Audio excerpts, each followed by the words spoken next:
Chris Mannix for the crossover alongside Rowan Ned Carney and Howard Beck. Guys, there have been a lot of surprises to start this season, both good and bad. Rohan, give me your biggest early season surprise. Guys, I think there's an obvious answer to this question, and the early season surprise has to be the New York Knicks.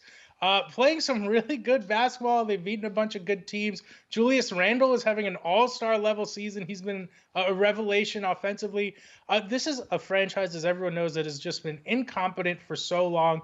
And we're starting to see some signs of life this year. Emmanuel quickly, I think, has been one of the most pleasant surprises in the league. I think the Knicks are finally showing signs of progress.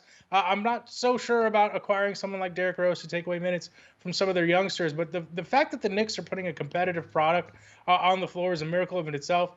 No fans in the stands, so James Dolan can't argue with any New York Knicks legends. That's been a nice turn of events also. So I think the obvious answer is the Knicks, guys. Yeah, the Knicks, no doubt, have been one of the great pleasant surprises of the early part of the season. But my pleasant surprise is a player, and that would be Jeremy Grant of the Detroit Pistons. Remember in the offseason when he signed with the Pistons, turning down the Nuggets, and everybody thought, what is he doing? The Nuggets said they would even match the offer, and he left a contending team to go to a team that's been one of the worst in the league for several years running. Well, guess what Jeremy Grant is now doing? He's putting up 24 points a game, 5.5 rebounds, 3 assists. He's hitting 2.5 3-pointers a game at a clip of 39%. Those are all career highs. He's doubled his scoring average from last season. Who in the world, aside from Jeremy Grant, thought he could go somewhere and be a leading man? We've seen him in the course of his career be a defensive specialist, a shot blocker, growing into a 3-and-D guy, a great role guy, a bench guy. But leading man, number one option, I mean, the belief, the self-belief that he had to have to decide, I want to do this because I can play a bigger role in Detroit, and I know I can handle that bigger role and thrive in it. It's just such a phenomenal story. I love the self-confidence, and it comes with a humility as well. He just worked hard at this, knew that he could do more if given the opportunity. Credit to Jeremy Grant. He has done it all.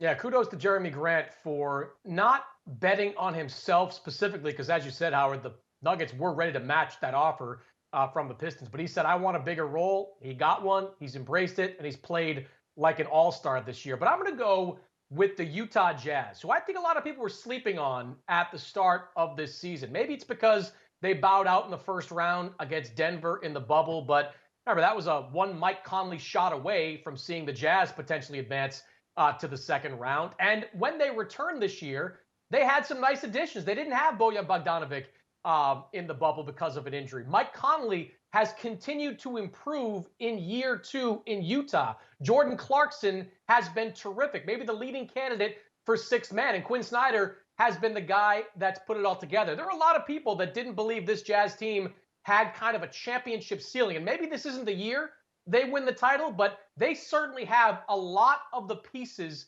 that you need to win a championship. And Howard, that's not something I think many people anticipated before the start of this season.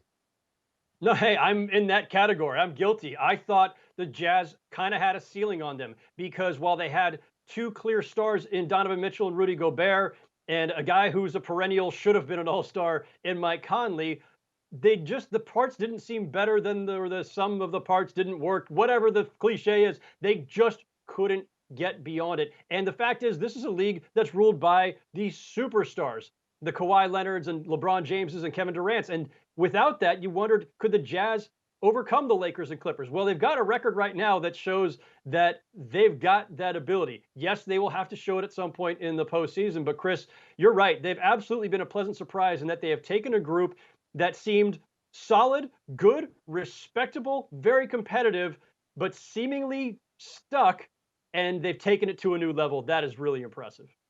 Yeah, they have a very Detroit Pistons in early 2000s feel to them, with the not necessarily the star power that some other teams have, but they play defense, they can get buckets when they need to, and they have a good young star in Donovan Mitchell. For more, check us out over at SI.com.